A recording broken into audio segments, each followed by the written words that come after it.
يا أيها الذين آمنوا اتقوا الله حق تقاته ولا تموتن إلا وأنتم مسلمون.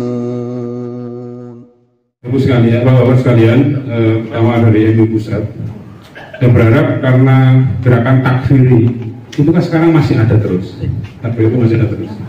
Sementara dalam beberapa tahun terakhir ini, katanya pemerintah melalui Densus 88 dan BNPT itu kan menggerakkan melawan takfiri. Nah, ini mestinya direkomendasikan ke sana, ke BNPT, ke Densus 88, agar nanti benar-benar kalau bapak MUI kan sudah punya orang, kalau mereka kan punya intelijen, sehingga nanti bisa, meskipun saya pernah ngomong dengan pejabat di BNPT, itu kan takfiri, kenapa kok tidak dilakukan penindakan? Wah, itu politik masalahnya ini. Nah, bapak sekalian, di tengah kita hadir Pak Muhammad Taufik. Kalau saya dokter di bidang wakaf, hukum wakaf. Kalau beliau ini hukum pidana, mau nanti bisa memberikan kira-kira rumusnya seperti apa makanya. Mau Pak Taufik? Biar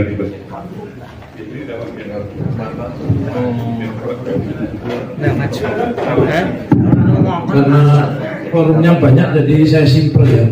Kalau kita menggunakan itu kan termasuk aliran sesat. Tadi beberapa testimoni disebutkan kejaksaan itu inkarnasi dari Islam Jamaah. Artinya kalau kita pendekatannya pidana dengan memakai pasal 156A itu masih lama. Tetapi ada undang-undang tentang keormasan. Kita menggunakan undang-undang nomor 16 tahun 2017. Bagaimana mekanismenya? Pemerintah mengirim surat kepada ketua pengadilan untuk membubarkan Islam Jamaah atau LDII, dan nampaknya mekanisme ini tidak pernah ditempuh. Saya tadi memang di belakang juga ingin bertanya kepada MUI, kenapa MUI merekomendasikan pembubaran HTI karena sesat? Kenapa terhadap LDII yang tadi hartanya begitu banyak sampai punya pantai 2 kilo? Menurut saya ini sangat berbahaya.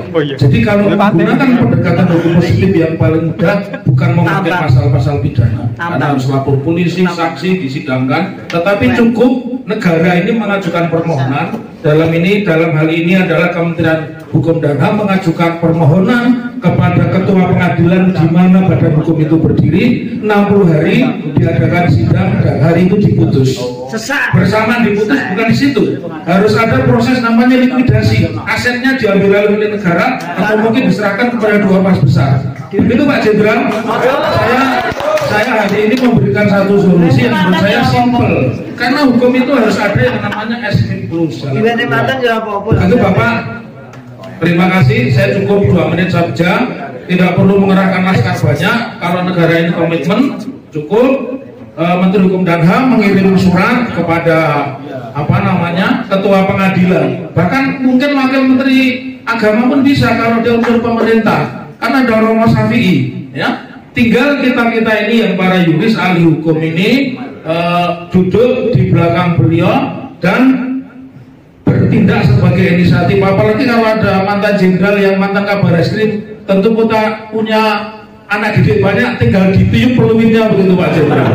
Ya. Nah, kita bersyukur beliau sudah kembali lagi kepada jalan yang benar. Kembali ke jalan yang benar. Begitu, terima kasih. Pak. Ya ayyuhalladzina amanu ittaqullaha haqqa tuqatihi wa la tamutunna illa wa antum muslimun.